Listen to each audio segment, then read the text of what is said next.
മുംബൈ ദർപ്പൺ ചാനലിലേക്ക് എല്ലാവരെയും ഒരിക്കൽ കൂടി സ്വാഗതം ചെയ്യുന്നു.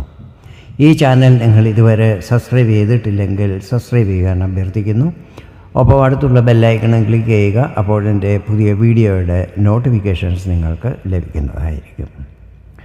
ഇന്നത്തെ എൻ്റെ ഈ വീഡിയോ ഉത്രാടം 2, 3, 4 പാദങ്ങൾ, തിരുവോണം, അവിട്ടം 1, 2 പാദങ്ങളടങ്ങുന്ന മകരം രാശിക്കാരുടെ വർഷം 2025 ഫെബ്രുവരി മാസത്തിലെ സമ്പൂർണ്ണ മാസഫലങ്ങളാണ് പറയുന്നത്. ഈ മാസത്തിലെ ഗ്രഹനില ഇപ്രകാരമായിരിക്കും. സൂര്യനും ബുധനും നിങ്ങളുടെ രാശിയിലും, ശനിയും ചന്ദ്രനും 2ാം ഭാവമായ കുംഭത്തിലും, ശുക്രനും രാഹുവും 3ാം ഭാവമായ മീനത്തിലും, ഗുരു 5ാം ഭാവമായ ഇടവത്തിലും, ചൊവ്വ 6ാം ഭാവമായ മിഥുനത്തിലും, കേതു 9ാം ഭാവമായ കന്നിയിലുമായിരിക്കും മാസാരംഭത്തിൽ നിൽക്കുന്നത്. ഫെബ്രുവരി 11-ാം തീയതി ബുധൻ മകരം രാശിയിൽ നിന്നും കുംഭം രാശിയിലേക്കും, പിന്നീട് 27-ാം തീയതി അവിടെ നിന്നും മീനം രാശിയിലേക്കും രാശി മാറുന്നതായിരിക്കും. അതുപോലെ ഫെബ്രുവരി 12-ാം തീയതി സൂര്യൻ മകരത്തിൽ നിന്നും കുംഭത്തിലേക്കും രാശിമാറ്റം ചെയ്യുന്നതായിരിക്കും.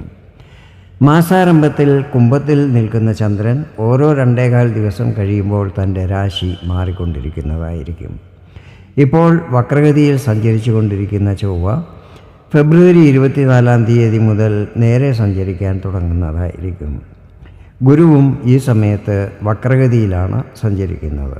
പക്ഷേ ഗുരു മാസാരംഭത്തിൽ തന്നെ, അതായത് ഫെബ്രുവരി 4-ാം തീയതി മുതൽ നേരെ സഞ്ചരിക്കുന്നതുമായിരിക്കും. ശുക്രൻ തൻ്റെ ഉച്ചസ്ഥാനമായ മീനത്തിലാണ് നിൽക്കുന്നത്. ശുക്രനും ഗുരുവും ചേർന്ന് പരിവർത്തന യോഗം നിർമ്മിക്കുന്നുണ്ട്. 2 ഗ്രഹങ്ങൾ സ്വരാശികളിൽ പരസ്പരം മാറി നിൽക്കുമ്പോഴാണ് പരിവർത്തന യോഗം നിർമ്മിതമാകുന്നത്. ഇവിടെ ഗുരു ശുക്രൻ്റെ രാശിയായ ഇടവത്തിലും, ശുക്രൻ ഗുരുവിൻ്റെ രാശിയായ മീനത്തിലുമാണ് നിൽക്കുന്നത്. ഫെബ്രുവരിയിൽ സംഭവിക്കുന്ന വേറൊരു യോഗം ബുധൻ്റെ നീചഭംഗ രാജയോഗമാണ്.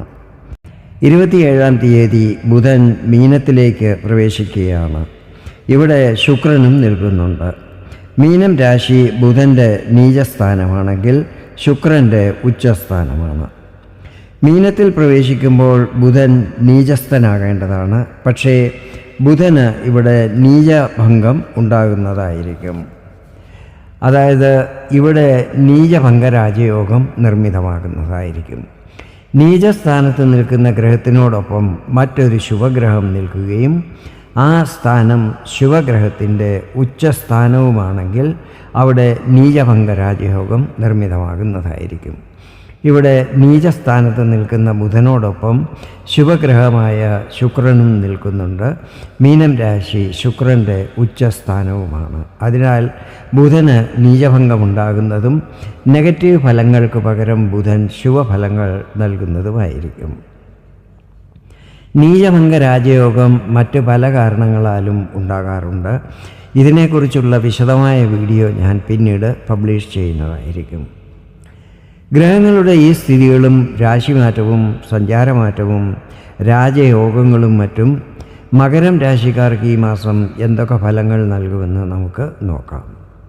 ഞാനിവിടെ പറയുന്നത് ചന്ദ്രഗണനയെ അടിസ്ഥാനമാക്കിയുള്ള പൊതുഫലങ്ങളാണ്.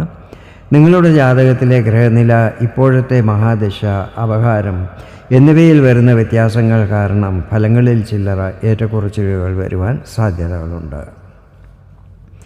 ആദ്യമായി നിങ്ങളുടെ ആരോഗ്യസ്ഥിതികളെക്കുറിച്ചാണ് പറയുന്നത്. 1ാം ഭാവാധിപൻ ശനി 2ാം ഭാവത്തിലാണ് നിൽക്കുന്നത്. ഇത് ശനിയുടെ സ്വരാശിയും മൂലത്രികോണസ്ഥാനവുമാണ്. ഈ സമയത്ത് ആരോഗ്യസ്ഥിതികൾ നല്ലതായിരിക്കും. എങ്കിലും രോഗസ്ഥാനമായ 6ാം ഭാവത്തിൽ വക്രഗതിയിൽ സഞ്ചരിക്കുന്ന ചൊവ്വയുടെ 8ാം ദൃഷ്ടി നിങ്ങളുടെ 1ാം ഭാവത്തിൽ പതിക്കുന്നത് നേരത്തെ മാറിയ ചില അസുഖങ്ങൾ വീണ്ടും വരാൻ ഇടയാക്കുന്നതായിരിക്കും. അതിനാൽ എല്ലാ കാര്യങ്ങളിലും നല്ല പ്രീകോഷൻ എടുക്കുന്നത് നല്ലതായിരിക്കും. 1ാം ഭാവത്തിൽ ഗുരുവിൻ്റെ 9ാം ദൃഷ്ടി പതിക്കുന്നത് നിങ്ങൾക്ക് കുറച്ചൊക്കെ ആശ്വാസം നൽകുന്നതുമായിരിക്കും. എങ്കിലും ഇടയ്ക്കിടയ്ക്ക് മെഡിക്കൽ ചെക്കപ്പുകളും മറ്റും ചെയ്യുന്നത് ശുഭകരമായിരിക്കും. മകരം രാശിക്കാരുടെ ഭാഗ്യസ്ഥിതികൾ ഈ മാസം എങ്ങനെയായിരിക്കുമെന്ന് നോക്കാം. ഭാഗ്യസ്ഥാനമായ 9-ാം ഭാവത്തിൻ്റെ അധിപൻ ബുധനാണ്. ബുധൻ 11-ാം തീയതി വരെ നിങ്ങളുടെ രാശിയിലും അതിനുശേഷം 27-ാം തീയതി വരെ 2-ാം ഭാവമായ കുംഭത്തിലും അതിനുശേഷം 3-ാം ഭാവമായ മീനത്തിൽ നീചഭംഗ രാജയോഗം നിർമ്മിക്കുന്നതുമായിരിക്കും. ബുധൻ്റെ സ്ഥിതികൾ ഈ മാസം നിങ്ങൾക്ക് വളരെ അനുകൂലമാണ്. ഭാഗ്യസ്ഥിതികളിൽ വർധനമുണ്ടാകും. തടസ്സങ്ങളില്ലാതെ കാര്യങ്ങൾ പൂർണ്ണമാകുന്നതായിരിക്കും. ദൂരയാത്രകളും മറ്റും ചെയ്യുന്നതും അതിൽ പ്രതീക്ഷിച്ച ഫലങ്ങൾ ലഭിക്കുന്നതുമായിരിക്കും.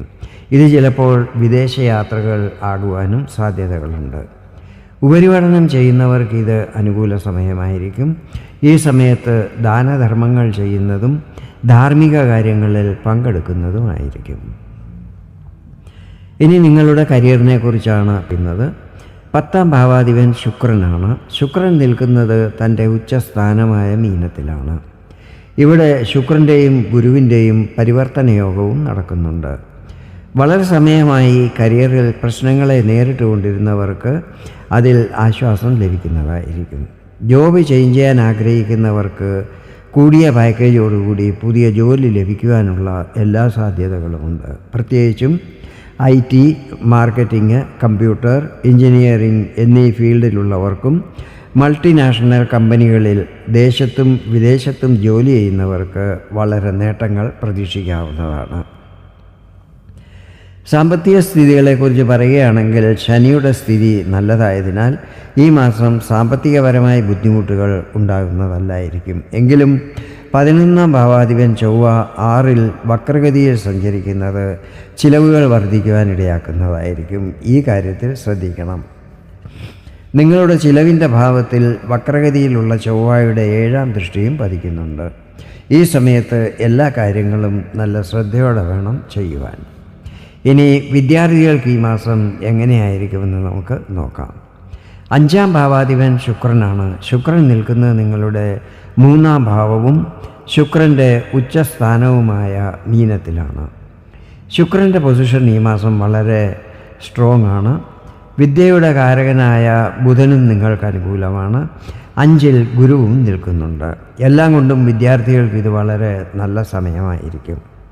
പഠനത്തിൽ കൂടുതൽ ശ്രദ്ധ ചെലുത്തുന്നതും നിങ്ങളുടെ ടാർഗറ്റുകൾ അച്ചീവ് ചെയ്യുന്നതുമായിരിക്കും. ലവ് റിലേഷനിലുള്ളവർക്കും ഇത് നല്ല സമയമായിരിക്കും.